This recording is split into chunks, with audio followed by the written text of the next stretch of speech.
Today's episode is brought to you by Forvis Mazars. SoundCartel.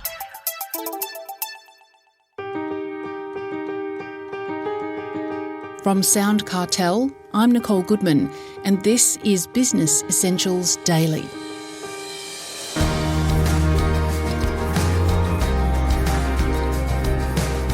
It's been an acutely challenging year for small businesses. Rising costs, interest rates, labour shortages, and big new regulatory burdens have made life much more difficult. So, is there any light on the horizon in 2025? For an end-of-year economic summary, we've turned to CEO of Australian Chamber of Commerce and Industry, Andrew McKellar. He'll take a look at 2025 in a moment. But first, Andrew summarises 2024 in a conversation with Jeff Waters.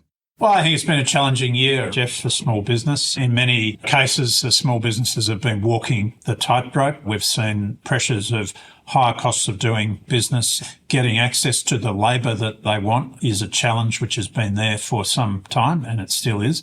And there's been a growing impact of the regulatory burden. So, more and more small businesses are saying to us that it's getting harder just to keep their business running because they're spending so much time on compliance. So I think those are the top three issues that any small business around Australia is really grappling with in the current environment, and that's been the case through 2024. So they've just emerged this year, really? Well, some of those things have been there in the past, but I think when you put them all three together, in particular in the last 12 months, it's the compliance burden that we are seeing, which is going up and up. But, the cost pressures remain. Inflation's still going up more than, the Reserve Bank wants it to.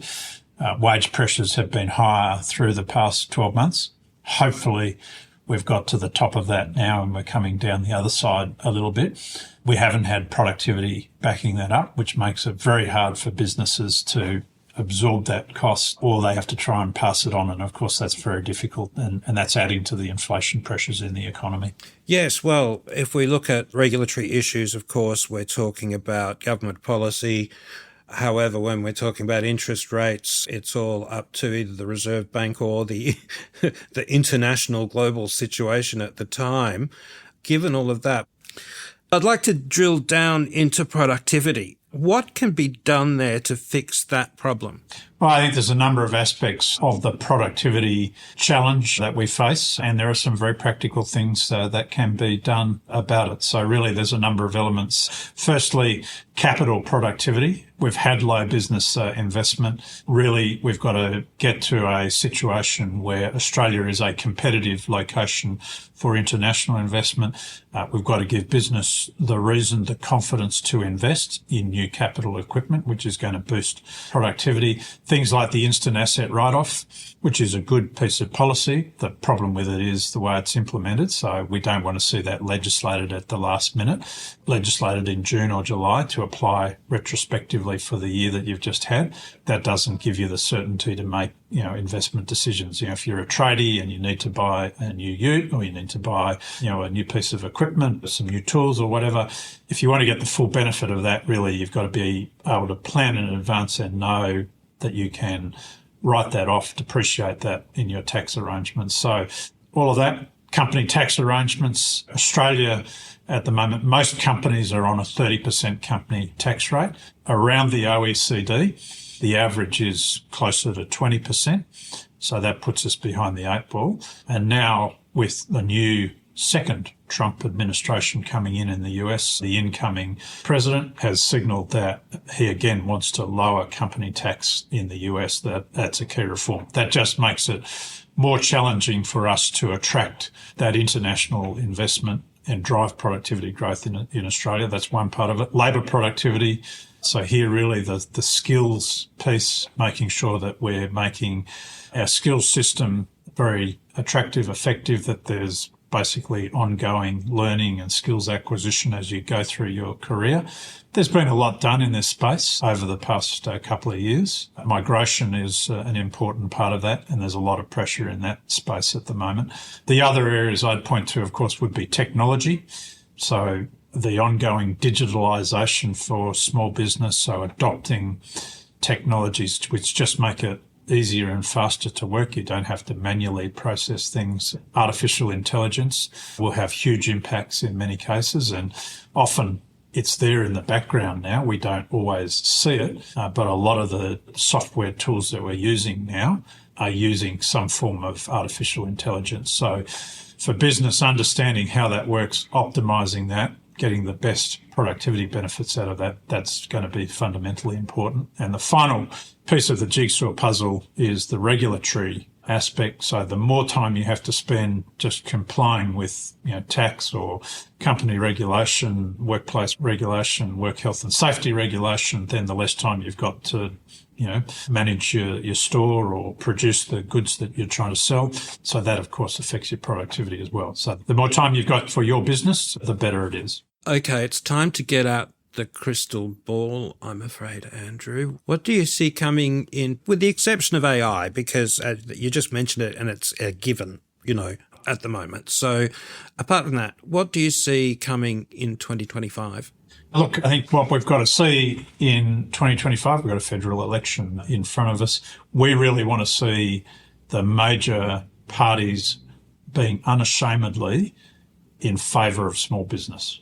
So small business is, part of the backbone of the economy. 95% of all businesses are small businesses. There's more than 2.5 million small businesses around Australia. Sure, a lot of those are sole traders, but, as you go up the chain, there are cafes, restaurants, retail stores, all sorts of different operations that are employing 5, 10, 15, 20 people, maybe a few more. We really want to see people who are in small business being given an even break, a chance to get ahead and to succeed.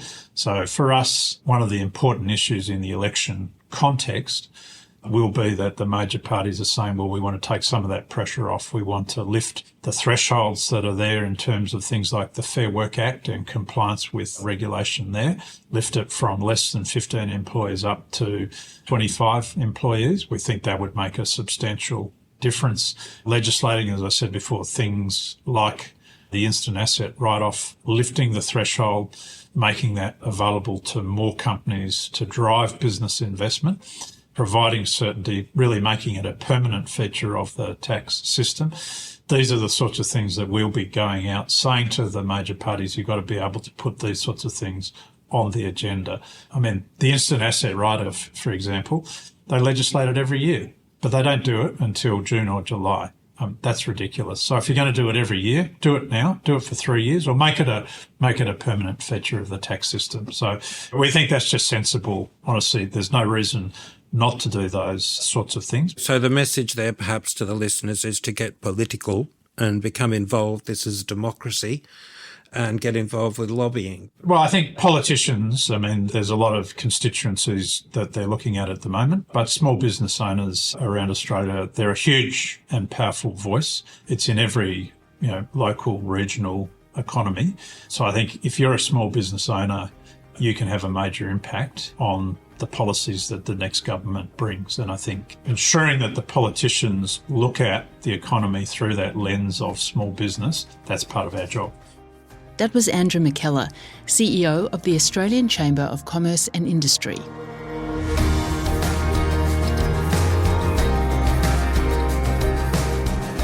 This episode of Business Essentials Daily is produced by the team at SoundCartel. Thanks for listening. I'm Nicole Goodman. We'll bring you more Be Daily tomorrow. Follow @BE Daily Podcast across social media and head to bedaily.com.au for more from the Business Essentials Daily podcast. SoundCartel. This episode was brought to you by Forvis Mazars. To find out more, visit forvismazars.com/au. That's FORVISMAZARS.com/au.